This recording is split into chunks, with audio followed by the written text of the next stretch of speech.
నెలల తరబడి కసరత్తులు చేశారు. ఐవీఆర్ఎస్ సర్వేలు నిర్వహించారు. పార్లమెంటరీ నియోజకవర్గాల అధ్యక్షులు ఎంపికకు టీడీపీ కసరత్తు బ్రహ్మాండం. కానీ నియామకంలో అసలు పసలేదనే వాదన బలంగా వినిపిస్తోందా? ఆ జిల్లాలో అధ్యక్షుల ఎంపికలో టీడీపీ అధిష్టానం ఎలాంటి వ్యూహాలను అనుసరిస్తోంది?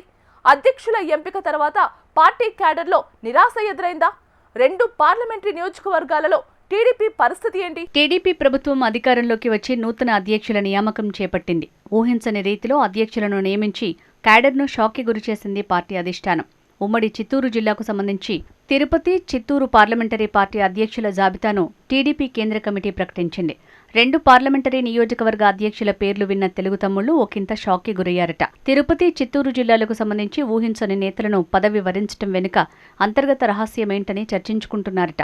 కొందరు ఎవరైతే ఏముందిలే పార్టీ కోసం కష్టపడదాం అనే ధోరణిలో ఉంటే, మరికొందరు మాత్రం తమ వర్గానికి రాలేదని అలకబోనినట్లు సమాచారం.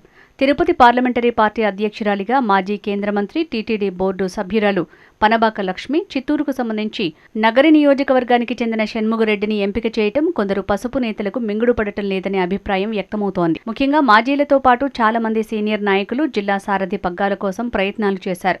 తిరుపతికి సంబంధించి తాజా అధ్యక్షుడు యాదవ కార్పొరేషన్ చైర్మన్ నరసింహ యాదవ్, శ్రీధర్ వర్మతో పాటు పలువురు ప్రయత్నించారు.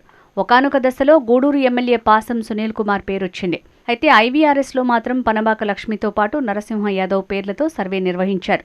ఆ తర్వాత జోనల్ కోఆర్డినేటర్ పార్టీ కార్యాలయంలో రోజంతా ఉండి అందరి అభిప్రాయాలను సేకరించారు.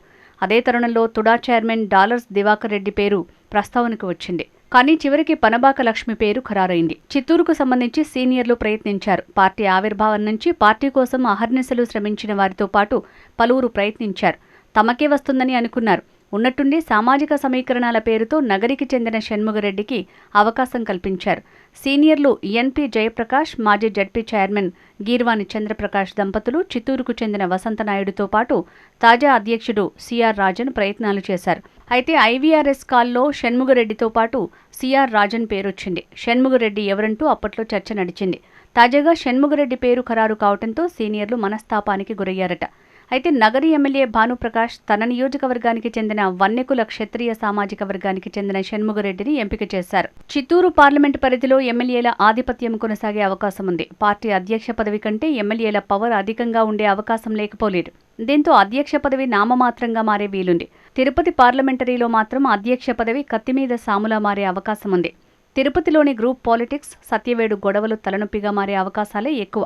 ఇకపోతే రాబోయే స్థానిక సంస్థల ఎన్నికల గొడవ, నేటికి తిరుపతికి ఇన్ఛార్జ్ లేకపోవడం కూడా తలనొప్పిగా మారనుంది. మొత్తం మీద ఊహించిన విధంగా నియమించబడ్డ అభ్యర్థులు ఏం చేయబోతారో అనే అంశాన్ని వేచి చూడాల్సిందే.